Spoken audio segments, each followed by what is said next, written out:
The start of this arc was not one I expected.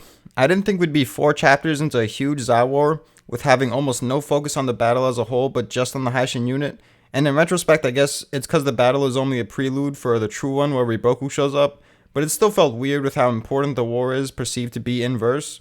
It kinda reminds me of Sanyo's start, and it only feels so weird because of how great the starts for Coalition and Western Zao Invasion were. So it kinda leaves me expecting every huge war to start off as a banger because that's one of Hara's specialties.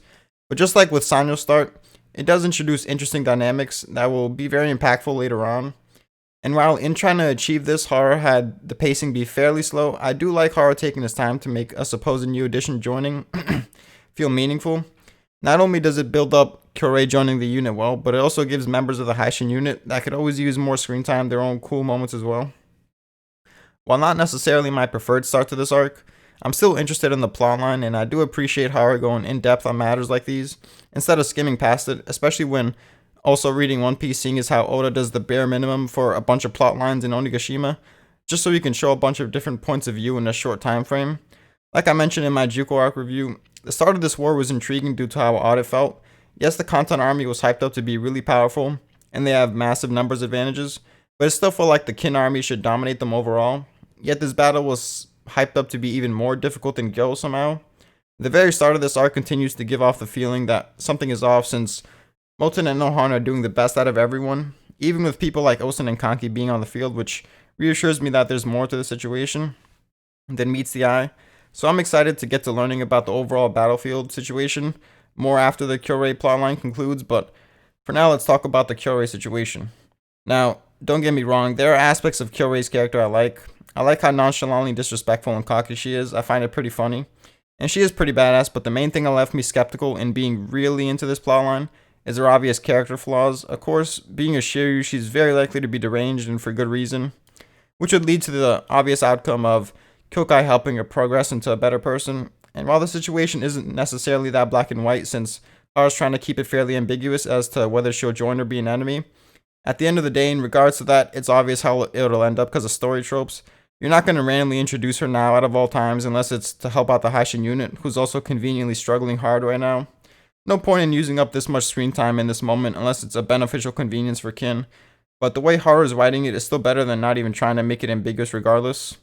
Now, when it comes to the obvious character flaw thing, I like when more realistic characters go through more unique progression compared to a crazy Shiryu that was evil just because it's the Shiryu way and the Haishin unit changed her mind. Because in situations like these, you really have to sell home why she didn't think of or believe the Haishin unit's perspective to begin with, which is why I'm not super interested in her character arc. I think you have to execute it really well to truly make it compelling, and it's also just not a character trope I enjoyed that much. I'm kind of sick of tragic characters in general, but I really did enjoy how her actions affected the Haishin unit commanders. We all already know that the Haishin unit is made up of honorable men, but it is interesting to me to see to what extent is enough as the situation gets worse and worse. It gives them more individuality and a more in-depth look at what their code of honor truly is. Some are more pragmatic and want to utilize a special talent because they think the bigger picture is more important, which is fair, while others like Sugen demand Kyorei to not only maintain the Haishin unit's discipline in terms of morality, but uphold the level of respect the Haishin unit expects from a newcomer.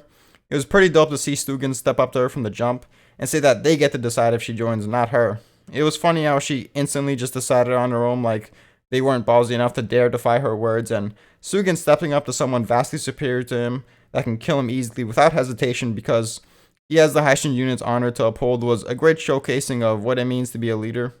And that goes double for when he demanded Shin to stop stalling and eventually put matters into his own hands. These two moments might be my favorite Sugen moments in the series, or at least up there. And another character who got dope moments from this situation was Kanto. For anyone who cared about Shosa and his death, Kanto refusing to let Kyorei disrespect the Haishin unit, let alone let the Haishin unit lower itself for more power, probably hit. Not only was Kanto heavily impacted by how much of a role model Shosa was, but he was someone who didn't even think he was worthy of inheriting Shosa's glaive, which not only shows how much respect he had for Shosa, but how lowly he thinks of himself too. He definitely has some serious self-esteem issues, which makes his rise to a prominent leader/commander more impactful since he has a realistic built-up burden on his shoulders to uphold. The confidence wasn't gained off-screen or randomly let out in the moment. He has to prove he's worthy of the glaive and honor the memory of Shosa in a way in any way a lowly foot soldier like him can, even if he dies trying. While on the topic of Shosa's impact, it's cool to see it being more of a factor in general. I wasn't expecting it really, since I didn't put much thought into the reasoning as to why Shosa died in the Chugari battle to begin with, other than something like building up stakes, / creating consequences to hype up Shigaryu, / creating more emotional moments in general, since Western Zone Invasion was heavily Ashen unit focused. But it seems Haru had bigger plans than just that, which I like because it felt like Shosa's death was kind of random. While it did have meaning, I didn't expect it to be this important for future events, and it makes a lot of sense in hindsight, with Haru putting a decent amount of focus on Shosa and Sugen interacting with the rookies from the jump. It makes me even more excited for how far Kanto's character will go. Hopefully this Haishin unit drama plotline gets resolved in a fairly quickly way, but in a satisfactory manner as well. But at the end of the day, I'm far more excited to see what comes after it. But for now, I'll be patient with this plotline and see where it goes.